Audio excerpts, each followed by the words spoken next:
지금 세계적으로 많은 종교가 있습니다.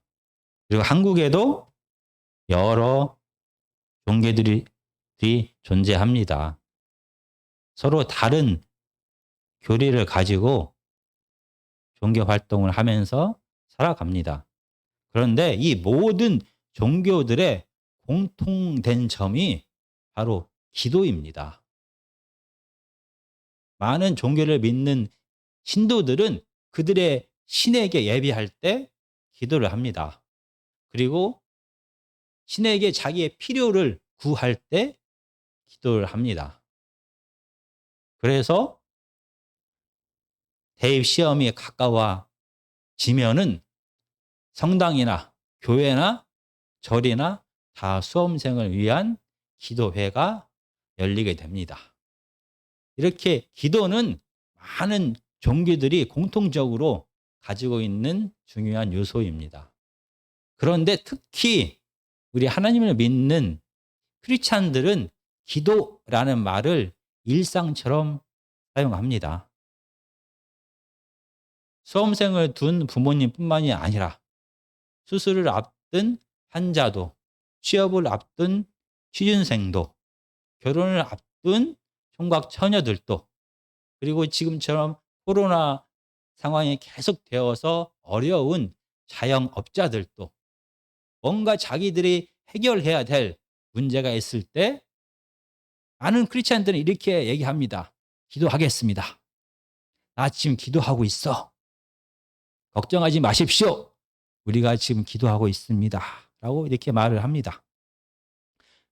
기도는 그냥 일상이 되어버렸습니다. 그리고 많은 크리스찬들은 그들의 성공에 대하여 이렇게 얘기합니다. 기도의 응답입니다. 라고 말을 합니다. 정말 크리스찬의 삶 속에는 기도가 특별한 것이 아니라 일상이 되어버렸습니다. 오늘 본문의 마태복음에서도 당시 유대인들의 삶 속에 기도는 특별한 것이 아니라 일상이었습니다. 그리고 오늘 본문에서 살아계신 예수 그리스도는 바리새인들의 기도에 대하여 비판을 하십니다. 그들의 기도가 무엇이 잘못되었고, 그리고 성경을 통하여 기록된 하나님께서 원하시는 기도가 무엇인지를 저희가 오늘 살펴보겠습니다. 마태복음 6장 5절에서 8절까지입니다. 또 너희는 기도할 때 외식하는 자와 같이 하지 말라. 그들은 사람에게 보이려고 회당과 큰 거리 어귀에 서서 기도하기를 좋아하느니라. 내가 진실로 너희에게 이르노니 그들은 자기 상을 이미 받았느니라. 너는 기도할 때에 내 골방에 들어가 문을 닫고 은밀한 중에 계신 내 아버지께 기도하라. 은밀한 중에 보시는 내 아버지께서 갚으시리라. 또 기도할 때 이방인과 같이 중언부언하지 말라. 그들은 말을 많이 하여야 들으실 줄 생각하느니라. 그러므로 그들을 본받지 말라. 구하기 전에 너희에게 있어야 할 것을 하나님 너희 아버지께서 아시느니라. 구약에서부터 예언되어졌던 하나님의 나라가 예수 그리스도를 통하여 시작되었습니다. 그리고 하나님 나라의 새로운 질서에 대하여 팔복을 통하여 선포합니다. 그러나 이 하나님 나라의 질서는 이미 십계명을 통하여 선포되었던 것입니다. 온 땅이 하나님의 생명으로 충만하게 되는 것이 바로 하나님의 뜻입니다. 물론 이러한 하나님의 뜻은 예수 그리스도의 재림을 통하여 완전하게 성취될 것입니다. 그러나 이 땅을 살아가는 하나님의 제자들에게, 하나님의 자녀들에게 팔복을 통하여 이 땅에서도 하나님의 뜻이 성취되기를 예수님은 원하셨습니다. 그리고 하나님의 자녀들이 하나님의 질서대로 생각하며 하나님의 질서대로 말하고 하나님의 질서대로 행동을 합니다. 세상의 죄성을 따르지 않고 그들의 말과 생각과 행동이 변하기 시작합니다. 이 변화된 삶을 통하여 그 일상에 하나님의 뜻이 성취가 될 것입니다. 그리고 세상은 이 성취된 하나님의 자녀들의 삶을 통하여 하나님의 살아계심을 맛보게 될 것입니다. 그리고 마태복음 6장에서부터는 하나님의 백성이다라고 스스로를 말하면서 여전히 하나님의 뜻, 하나님의 질서대로 살아가지 아니하고 세상의 죄성 그대로 살아가고 있는 바리새인들을 비판합니다. 그들은 입술로는 내가 하나님께 순종하는 자다라고 말합니다. 그러나 그들의 의가 어떻게 잘못되었는지를 예수님은 비판하기 시작합니다. 성경에서 의라는 것은 하나님의 뜻이 피조물에서 실현되었을 때 이를 의라고 말을 합니다. 하나님의 뜻은 율법을 통하여 계시되었습니다. 하나님의 성품과 하나님의 뜻과 하나님의 질서가 하나님의 창조 원리는 율법을 통하여 계시되었습니다. 그리고 하나님의 뜻이 이 땅에서 실현되는 것을 의라고 말합니다. 그러나 하나님은 피조물 전체가 아니라 하나님의 자녀들에게 한정시킨다라고 하면 하나님의 자녀들을 향한 하나님의 뜻은 하나님의 자녀들이 하나님의 자녀다운 마음가짐과 행동을 하는 것입니다. 하나님이 하나님의 자녀에게 기대하는 마음가짐과 행동을 의라고 말을 합니다. 그래서 예수님 당시에도 많은 바리새인들은 하나님께서 그들에게 기대하는 의로운 행동 가운데 세 가지를 중요하게 생각했습니다. 바로 구제하는 것, 기도하는 것, 금식하는 것이 하나님께서 하나님의 자녀들에게 원하는 것이다 라고 생각을 했습니다. 그리고 마태복음 6장 1절에서 4절까지 말씀을 통하여 바리새인들의 잘못된 구제에 대하여 예수님은 비판하셨습니다. 구제 자체를 비판하신 것이 아니라 이 바리새인들이 구제하는 동기와 태도에 문제가 있다라고 말씀하셨습니다. 바리새인들은 가난한 자들을 불쌍히 여겨서 구제하는 것이 아니었습니다. 바리새인들은 하나님의 뜻에 순종하기 위하여 구제하는 것이 아니었습니다. 바리새인들은 사람의 칭찬과 인정을 받기 위하여, 그래서 그 사람의 칭찬과 인정을 통하여 스스로가 더 큰 힘을 갖게 되고 스스로가 하나님처럼 모든 것을 자기가 원하는 것을 할 수 있는 것을 얻게 되기 위하여 구제를 하였습니다. 결국 그들의 구제를 통하여 영광 받은 것은 그들 자신이었습니다. 그러나 하나님의 자녀들의 구제는 왼손이 모르게 하는 구제다라고 예수님은 말씀하셨습니다. 특별한 때, 특별한 시간에 정해놓고 선한 행동을 하는 것이 아니라 선한 행동은 일상이 되어야 합니다. 그래서 오른손이 하는 선한 행동이 계속 반복되다 보니까 습관이 되고 습관을 지나서 성품이 되어버렸습니다. 그래서 왼손이 지금 구제하고 있는 것을 자기 스스로도 모르게 되는 것입니다. 이렇게 반복적인 일상이 되어버린 구제를 통하여 죽음이 가득한 세상은 생명을 맛보게 되는 것입니다. 그리고 오늘 마태복음 6장 5절에서 8절까지는 두 번째 기도에 대하여 예수님은 비판하시기 시작합니다. 6장 5절에 기도할 때라고 말씀하십니다. 지금 바리새인들의 기도에 대하여 예수님은 두 가지를 비판을 하십니다. 그런데 기도 자체를 비판하는 것이 아니었습니다. 너희가 기도할 수 있다면 기도해라 라고 말을 시작하지 않았습니다. 기도할 때, 기도는 하나님의 자녀들에게 있어서 선택사항이 아니었습니다. 하면 좋고 하면 더 좋고 안 해도 상관없는 것이 아니라 기도는 반드시 해야 되는, 하나님의 자녀들의 해야 되는 것이었습니다. 예수님이 비판하셨다는 것은 이 바리새인들의 바로 기도에 대하여 비판하셨습니다. 왜냐하면 6장 5절에 보면은 외식하는 자와 같이 하지 말라라고 표현합니다. 우리가 지난 시간에 배웠던 것처럼 외식한다, 외식하는 자라는 말은 연극 배우라는 그런 단어에서 나왔습니다. 바로 연극 배우는 자기의 성품, 자기의 지위와 상관없이 자기에게 주어진 역할을 그대로 행합니다. 연기합니다.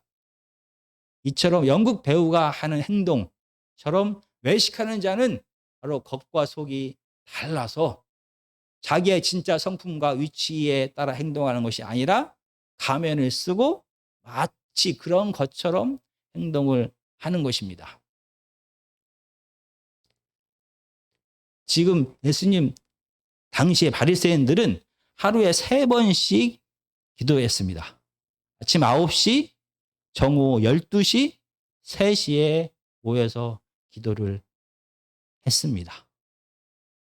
그리고 탈무드에 보면은 경건한 유태인이라고 모범적으로 소개를 합니다. 그 사람은 매일 하루에 9시간을 기도하는 사람이었습니다.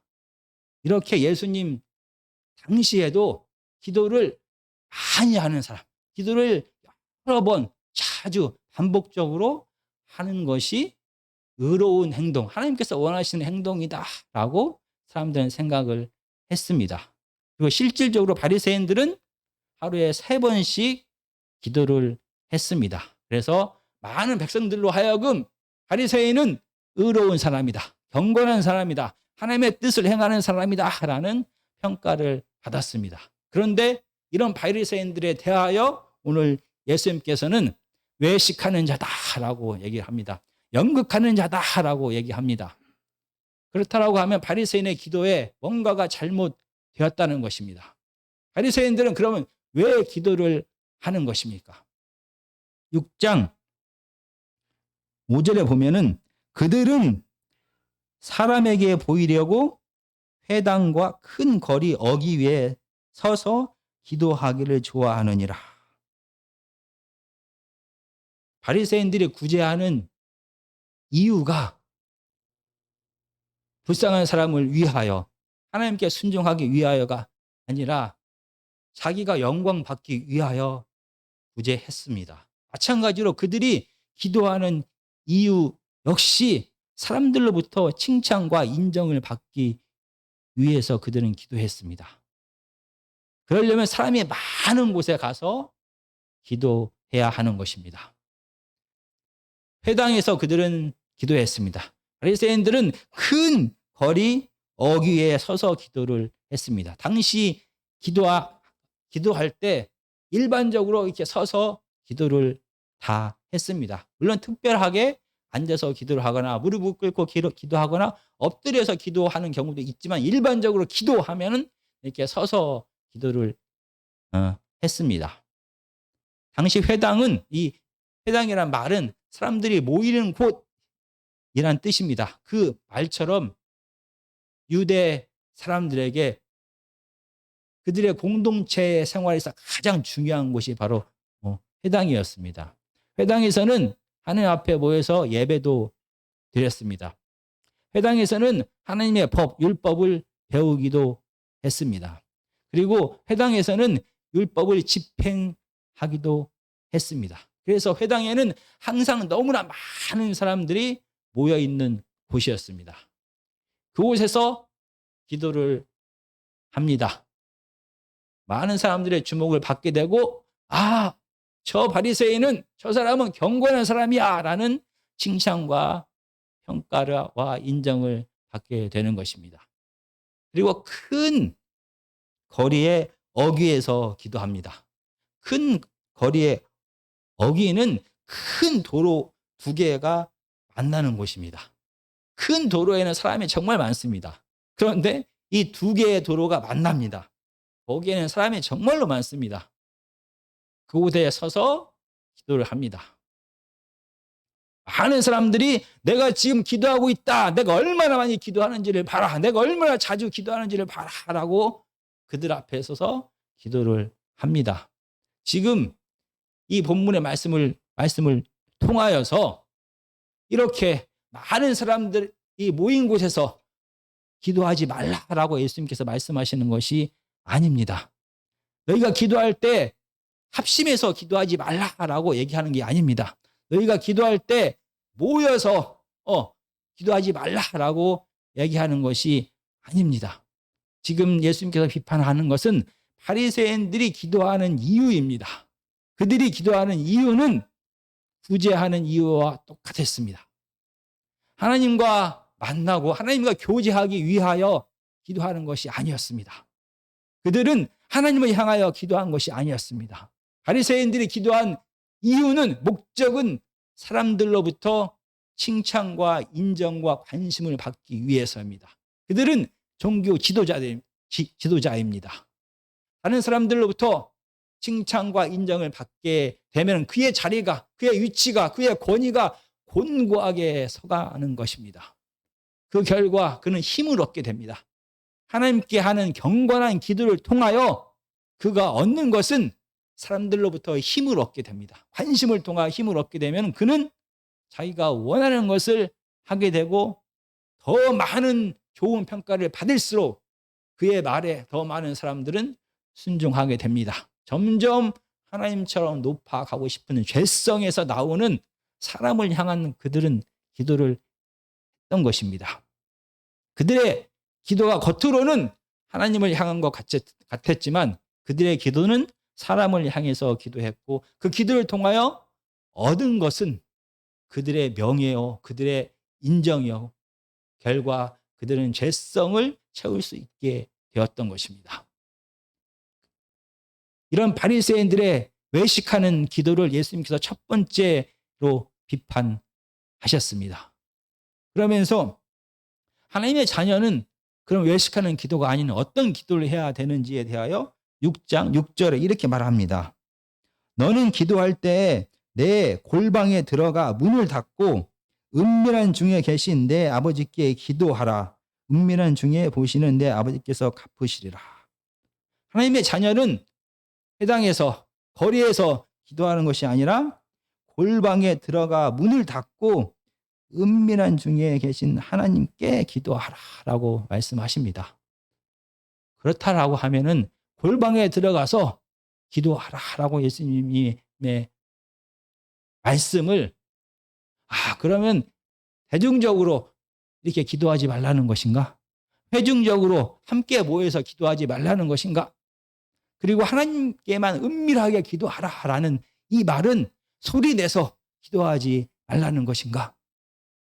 묵상 기도만 하라는 것인가? 라고 생각할 수도 있습니다. 아닙니다.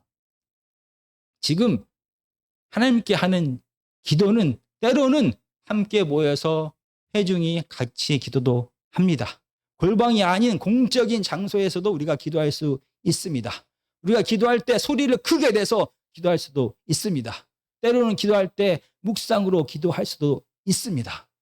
지금 예수님께서 이렇게 기도하라, 골방에 들어가서 하나님 앞에 기도하라라는 말은 바리새인처럼 이 기도의 목적이 자기 자신을 드러내기 위한 목적이 되어서는 안 되고 진짜 기도의 목적이 무엇인지를 말씀하시는 겁니다. 기도는 사람에게 하는 게 아니라 하나님께만 하는 것입니다. 은밀한 곳에 계시는 하나님, 은밀하다라는 말은 지난 시간에 배웠던 것처럼 보이지 않는다라는 뜻이 포함되어 있습니다. 보이지 않는 하나님 앞에만 기도를 하라는 것입니다. 사람들을 향하여 기도하지 말고 사람들에게 관심을 얻기 위하여 기도하지 말고 하나님께만 기도하라고 오늘 예수님은 말씀하십니다. 왜냐하면 우리가 가지고 있는 죄성은 거룩한 하나님께 해야 될 이 기도마저 이 기도를 통하여 내가 영광 받기를 원하고 이 기도를 통하여 내가 힘을 얻기를 원합니다. 우리에게는 이런 죄성이 가득합니다. 그래서 은밀하게 하나님 앞에서만 기도하라. 하나님께만 집중해서 기도하고 하나님께만 기도하는 사람이 되어야 된다라고 예수님은 말씀하신 것입니다. 이렇게 오늘 본문의 말씀을 통하여 첫 번째 예수님께서 비판하셨던 기도는 사람을 향한 기도, 결국은 자기 자신을 향한 기도, 외식하는 기도에 대하여 예수님은 비판하셨습니다. 그리고 두 번째로 7절과 8절의 말씀을 다시 읽어보겠습니다. 또 기도할 때 이방인과 같이 중언부언하지 말라. 그들은 말을 많이 하여야 들으실 줄 생각하느니라. 그러므로 그들을 본받지 말라. 구하기 전에 너희에게 있어야 할 것을 하나님 너희 아버지께서 아시느니라. 바로 두 번째로 예수님께서 비판하신 기도는 이방인의 기도입니다. 이방인과 같은 기도를 비판하셨습니다. 이방인의 기도의 특징은 두 가지입니다. 중언부언하는 기도, 그리고 말을 많이 하는 기도입니다. 중언부언한다는 것은 아무런 의미가 없는 어떤 단어를 계속해서 반복적으로 사용하는 것입니다. 그리고 말을 이게 반복적으로 사용할 뿐만이 아니라 엄청나게 많이 오랫동안 계속해서 기도를 하는 겁니다. 왜냐하면 이방인들은 그들의 기도하는 목적은 그들이 원하는 탐욕, 그들이 원하는 것을 얻기 위해서 그들은 기도합니다. 그리고 그들의 우상은 이렇게 반복적으로 계속 의미 없는 말을 반복적으로 열심히 최선을 다해서 계속 반복을 하면은 이를 주술을 외운다, 주문한다라고 말합니다. 바로 그들의 신의 힘을 이런 주술적인 반복적인 언어 행위를 통하여 신의 힘을 사용할 수 있다라고 그들은 생각했습니다. 그래서 그들은 지금 반복적으로 주술적으로 기도를 하면서 그들의 신의 힘을 사용하기를 원했던 것입니다. 바로 바리새인의 기도는 그들의 신과 교제하기 위하여, 대화하기 위하여 기도하는 것이 아니라 그들이 필요하고 그들이 원하는 것을 얻기 위하여 신의 힘을 이용하려는 기도인 것입니다. 그래서 주술적으로 반복적으로 이 행위를 계속할 때 그 신의 힘을 이용할 수 있다라고 생각을 했고, 또 하나는 이렇게 자기가 최선을 다해서 노력하고 또 하고 떼쓰고 또 해달라고 계속 반복하면은 신이 감동하여서 그의 소원을 들어준다라고 생각했습니다. 또 하나는 신이 질려서 알았어, 그만해, 들어줄게 라고 해서 원래는 안 들어줄 건데 그의 정성이, 그의 노력이 감동하거나 질려서 이 기도를 들어준다라고 그들은 생각했습니다. 그런데 바로 이런 기도를 당시 유대 백성들이 하고 있었다는 것입니다. 그러면서 오늘 본문에서 예수님은 그러면 어떻게 기도해야 되는지에 대하여는 주기도문을 통하여 다음 주에 우리가 설교를 듣겠습니다. 그런데 오늘 본문을 통하여 예수님께서 강조하시는 것은 기도의 대상인 하나님이 누구인지에 대하여 강조하십니다. 당시 이방인들은 그들의 신이 사람이 마음대로 조정할 수 있는 우상이다라고 생각을 했습니다. 그런데 오늘 본문에서 너희가 기도해야 될 대상, 하나님이 누구인지에 대하여 오늘 본문은 이렇게 말합니다. 내 아버지라고 표현을 합니다. 그러면서 우리가 기도의 대상인 하나님이 누구인지에 대하여 똑바로 알아라라고 더 중요한 것이 무엇인지를 말합니다. 기도를 어떻게 해야 되는지가 중요한 게 아니라 누구에게 기도하는지가 더 중요한데, 이 기도의 대상인 하나님은 우상이 아니다라는 것입니다. 왜냐하면 하나님은 사람이 필요를 채워줘야만 존재하는 신이 아니었습니다. 하나님은 스스로 존재하고 완전하신 분이고 이 세상 모든 것을 다스리고 계신 창조주 하나님이셨습니다. 하나님은 우상이 아니었습니다. 그리고 그 하나님이 사람을 너무나 사랑하셨습니다. 그래서 이 죄인 된 사람을 택하여 그들을 자녀 삼으셨습니다. 그 결과 하나님의 자녀들은 이 창조주 하나님을 아버지라 부르게 된 것입니다. 자녀를 사랑하게 되면 자녀의 필요가 다 눈에 보입니다. 자녀가 말하지 않아도 부모는 자녀의 필요를 채워줍니다. 오늘 본문 8장에서도 하나님께 구하기 전에 하나님은 우리의 아버지 되시기 때문에 이미 모든 것을 다 알고 있다라고 말씀을 하십니다. 우리의 육신의 부모는 때로는 자녀의 필요가 무엇인지를 알아도 다 채워주지 못할 때가 너무나 많습니다. 그런데 우리가 기도하는 하나님은, 우리의 아버지 되시는 그분은 창조주 하나님이십니다. 그분은 우리의 모든 필요를 다 아시고 그 모든 필요를 다 채울 수 있는 능력의 권능의 하나님이십니다. 그래서 오늘 본문은 바로 너희가 기도해야 될 그 하나님은 우상이 아니다라고 말을 합니다. 그럼에도 불구하고 당시 유대 백성들은 마치 하나님이 우상인 것처럼 이렇게 의미 없이 반복적으로 계속 기도했습니다.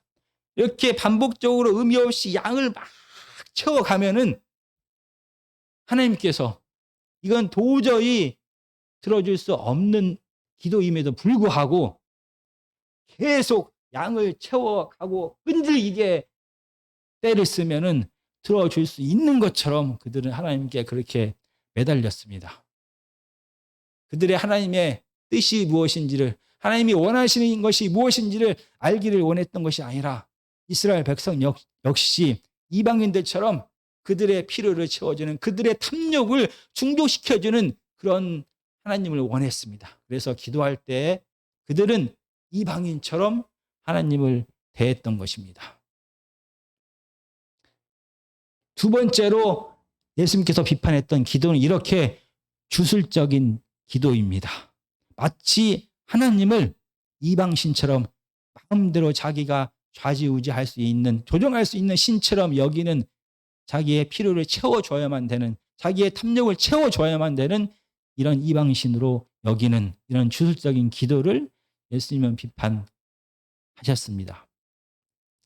그렇다라고 하면은 이미 우리가 기도해야 될 대상은 하나님이십니다. 그분은 창조주 하나님이시고 우리의 아버지가 되십니다. 그분은 그분의 뜻에 따라서 이 세상을 다스리고 계십니다. 결국은 하나님의 뜻이 성취됩니다. 누구의 방해에도 불구하고 하나님의 강권적인 능력으로 하나님의 뜻이 이 땅에 실현될 것입니다. 그런데 왜 우리는 기도해야 됩니까? 그분은 아버지십니다. 기도하기 전에, 우리가 기도하기 전에 필요한 것이 무엇인지 다 알고 있습니다. 근데 왜 우리가 하나님 앞에 기도해야 되는 것입니까?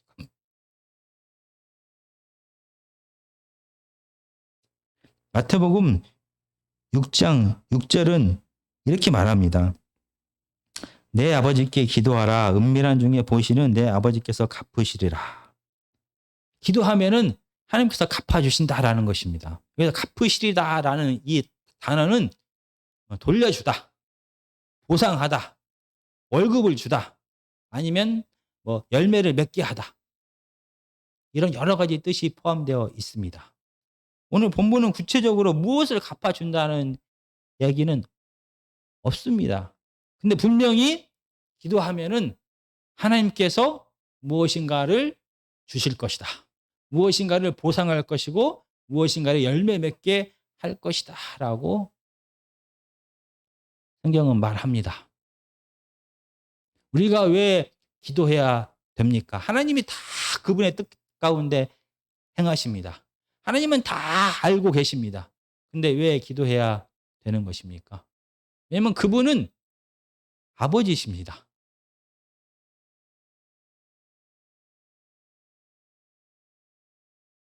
우리가 기도하는 것은 뭔가 특별한 것을 얻기 위하여 기도하는 것이 아니라 내가 그분이 나의 아버지라는 것을 인정하는 것입니다. 그분이 내 삶 속에서 지금 나와 함께 생활하고 있다라는 것을 인정하는 것입니다. 그래서 학교 갔다 온 어린 자녀가 부모에게 학교에서 있었던 좋은 일, 슬픈 일, 언짢은 일, 모든 것을 이야기하는 것처럼 우리가 기도하는 이유는 그분이 살아계시고 우리를 사랑하시고 우리와 함께 계시고 지금 우리의 삶을 그분과 함께 우리가 살아가기 때문에 그냥 자연스럽게 가서 하나님께 얘기를 하는 것입니다. 관계를 갖는 것입니다. 교제를 하는 것입니다. 그 결과 자녀에게 주어지는 것은 여러 가지입니다. 그분은 생명 되십니다. 그분은 사랑 되십니다. 그분은 모든 걸 다 가지고 계신 분입니다. 그래서 우리의 지치고 상한 마음으로 그분께 하나님 앞에 나아갔을 때 우리는 하나님과 대화하고 하나님과의 교제를 통해 우리의 마음이, 아픔이, 우리의 슬픔이 회복되기도 합니다. 이렇게 하나님과 기도를 통하여 하나님과 우리와의 관계가, 사람들과의 관계가 깊어집니다. 그리고 하나님과 계속 교제를 통하여 우리도 하나님을 닮아가게 됩니다. 모세가 생명 대신 빛 대신 하나님과 대면하여 기도한 결과, 대면하여 만난 결과 모세의 얼굴에서 광채가 나기 시작했습니다. 생명 대신 하나님, 창조주 되신 하나님, 그분과 아들 된 우리가 함께 교제를 하면서 그분을, 하나님을 닮아갑니다. 그래서 하나님의 성품을 담기도 합니다. 생명 안에 거하게 돼서 자연스럽게 우리도 생명을 맛보게 됩니다. 그리고 하나님과 함께 하면서, 하나님과 교제하면서 하나님의 뜻이 무엇인지를 알게 됩니다. 지금 우리가 무엇을 해야 되고 무엇을 하지 말아야 될지도 깨닫게 됩니다. 이렇게 하나님의 뜻이 무엇인지를 아는 것뿐만이 아니라 우리는 때로는 알고 있어도 하나님의 뜻대로 행하지 못할 때가 너무나 많습니다. 우리 안에 있는 죄성이 우리로 하여금 하나님의 뜻이 아니라 내가 원하는 것을 내 마음대로 하게 합니다. 이 죄성이 너무나 강합니다. 하나님 앞에 기도하는 것은 우리의 죄성이 멈추는 시간입니다. 하나님 앞에 집중하는 그 시간은 우리의 죄성이 멈추고 하나님과 함께 하는 생명을 공급받는 시간이 됩니다. 그래서 우리 안에 하나님이 자라기 시작합니다. 우리 안에 있는 성령, 하나님의 영이 자라기 시작합니다. 생명을 공급받아야만 이 영이 자랍니다. 하나님과 함께하는 시간을 통하여 이 영이 자랍니다. 힘을 얻게 됩니다. 그래서 우리의 죄성에 따라서 살던 사람들이 점점 이 죄성을 억누르고 절제하고 통제하기 시작합니다. 내 안에 있는 하나님의 영이 자라서 이제는 싸워볼 만하게 됩니다. 그 결과 이 땅에서 죄성대로 살아가는 것이 아니라 하나님의 뜻을 실현하면서 살 수 있는 힘을 얻게 됩니다. 이렇게 하나님과 함께 하다 보니 깊은 관계를 통하여, 깊은 교제를 통하여 하나님의 뜻이 무엇인지도 알게 되고 하나님의 뜻에 순종할 수 있는 힘도 주시고 결국은 하나님의 뜻이 이 땅에서 실현되는 것에 우리가 참여하게 됩니다. 그러나 더 중요한 것은 바로 우리가 기도하는 그분이 우리의 아버지라는 그 사실입니다. 그래서 뭔가 목적을 위하여 기도하는 것이 아니라 그분이 아버지이기 때문에 자연스럽게 우리가 기도하는 것입니다. 다시 한번 말씀을 간단하게 정리하고자 합니다. 오늘 기도에 대하여, 바리새인들의 기도에 대하여 예수님은 비판하셨습니다. 두 가지를 비판하셨습니다. 외식하는 기도, 그리고 주술적인 기도에 대하여 비판하셨습니다. 이 외식하는 기도와 주술적인 기도의 공통점은 바로 하나님을 향한 기도가 아니다라는 것입니다. 자기 자신을 향한 기도가 되는 것입니다. 사람들 보기에 그들은 하나님 앞에 기도합니다. 하나님을 향하여 서 있는 것 같습니다. 그러나 그들은 사람을 바라보고 기도를 하고 있는 것입니다. 그들의 기도의 목적은 하나님이 아니라 사람이었습니다. 그래서 외식하여서 마치 하나님을 보는 것처럼, 하나님께 향하는 것처럼, 하나님과 대화하는 것처럼 그들은 기도하고 있지만 그들의 관심은 온통 그들을 인정해야만 하는 사람들이었습니다. 그래서 그들의 기도는, 외식하는 기도는 사람을 향한 기도였고 이 사람을 향한 기도는 결국은 자기 자신이 힘을 얻기 위한 기도였습니다. 그래서 자기 자신을 향한 기도였습니다. 마찬가지로 추술적인 기도 역시 하나님 앞에 하는 기도 같습니다. 그러나 그 기도의 목적은 하나님을 찾고 하나님과 대화하고 하나님과 교제하기 위한 것이 아니라 하나님의 능력만을 원하는 추술적인 기도였습니다. 자기의 죄성을 채우고 싶은, 자기의 탐욕을 채우고 싶은 기도였던 것입니다. 결국 이 주술적인 기도 역시 사람을 향한, 자기 자신을 향한 기도가 되어버린 것입니다. 그래서 이런 외식적인 기도, 주술적인 기도, 하나님을 향하지 않고 사람을 향하는 기도, 자기 자신만을 위한 기도, 자기 자신을 향하는 기도를 하지 말 것을 예수님은 명령하셨습니다. 그리고 오직 기도는 아버지 대신 하나님께만 기도해야 된다라고 말씀하셨습니다. 그런데 우리가 이 땅을 살아가다 보면 바로 이 두 가지 기도의 모습이 우리 한국 교회의 모습 속에서 많이 드러나게 됩니다. 많은 사람들은 이 의로운 삶, 경건의 모습조차도 순서를 매기고 성적을 매기기 시작합니다. 얼마나 많이 구제했는지, 얼마나 많이 헌금했는지, 이 구제의 양이, 구제의 빈번함이 그들의 의로움의 척도가 되었습니다. 마찬가지로 이 기도에 대해서도 그들이 정한 기준이 있습니다. 이 정도는 기도해야, 최소한의 양을 그들은 정합니다. 그래서 기도에도 순위를 매기기 시작합니다. 1등, 2등, 3등, 4등. 최소한 여기까지는 양을 채워야만 하나님이 받으시는 기도고, 그런 사람만이 경건한 사람이다라고 평가를 하기 시작합니다.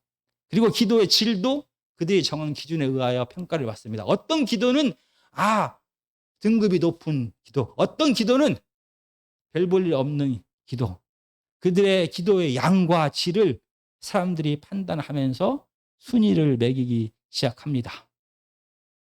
아무리 선한 의도로 하나님과의 만남을 통하여 하나님께 나아오려고, 하나님과 대화하려고 시작된 기도일지라도 우리 안에는 죄성이 존재합니다. 마귀는 우리의 죄성을 너무나 잘 알고 있습니다. 마귀는 우리가 교만하여져서 내가 하나님 되고 싶어하는 마음을 잘 알고 있습니다. 기도하지 못하게 합니다.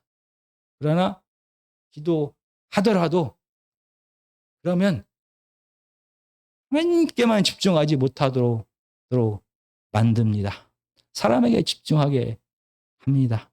그래서 기도의 양을 통하여, 기도의 질을 통하여 사람들을 평가하기 시작합니다. 그래서 기도의 양을 채워야만 더 거룩한 사람이 되고, 더 의로운 사람이 되고, 결과 더 많은 사람들의 칭찬과 인정을 받게 되고, 그 결과 더 높은 권위를 갖게 됩니다. 결과적으로 기도가 너무나 중요합니다. 기도의 양을 채우는 것도 정말로 중요합니다. 하나님을 사랑한다고 말하면서 그분이 아버지입니다 라고 말하면서 그분과 대화하는 시간을 갖지 않는다라는 것은 하나님을 무시하는 것입니다.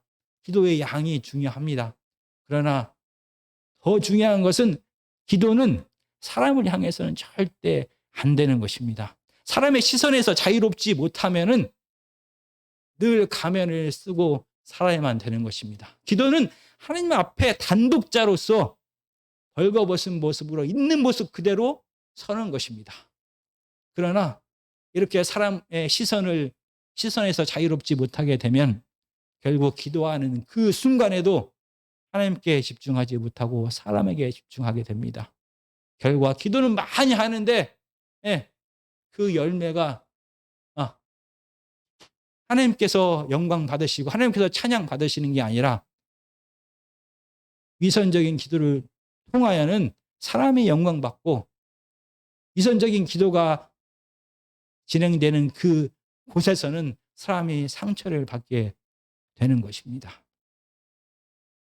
그렇다라고 하면은 기도의 양으로, 기도의 질로 그 사람이 올바른 기도를 하고 있다라는 것을 판단할 수 없다라면 우리는 어떻게 그 사람이 올바른 기도를 하고 있는가라는 것을 알 수가 있는 것입니까? 바로 기도는 보이지 않는 하나님과 은밀한 대화입니다. 감추어진 대화입니다. 하나님과 얼마나 교통하고 있는지, 하나님과 얼마나 소통하고 있는지, 하나님과 얼마나 관계가 깊어졌는지는 아무도 모릅니다. 그런데 이 은밀한이란 단어가 지난 시간에 말씀드렸던 것처럼 하나님의 나라에 사용되는 단어입니다. 이 감추어진 은밀한 이 씨앗이, 기도의 씨앗이 결국은 드러나게 됩니다. 내가 얼마나 하나님과 깊은 관계를 맺었는지 어떻게 알게 됩니까? 하나님과의 기도를 통하여 드러나는 것은 내 자신이 죽어집니다. 하나님과의 기도를 더 깊이 있게 하면 할수록 드러나는 것은 하나님의 뜻이 내 삶을 통하여 실현됩니다. 내가 하나님과 더 깊이 있게 교제한다는 것은 하나님의 성품이 내 말과 내 생각과 내 행동을 지배하기 시작한다는 것입니다. 어떤 기도? 우리가 기도를 잘 하고 있다. 내가 하나님과 좋은 관계를 계속 유지하고 있다라는 것을 어떻게 아냐면은 얼마나 하나님 앞에 순종하는지에 따라서 우리는 그거를 알게 됩니다. 정말 하나님의 아들 되신 예수님은 하나님 앞에 늘 기도하는 사람이었습니다. 그분은 기도를 통하여 하나님의 뜻이 무엇인지를 너무나 잘 알고 계셨습니다. 그의 죄성, 어쩌면 그분도 사람입니다. 그의 아픔과 그의 고통을 잘 알고 있었습니다. 피하고 싶은 십자가 앞에서 이 자리를 피하게 해달라고 기도했습니다. 그러나 결국은 하나님께서 자기를 버리셨다.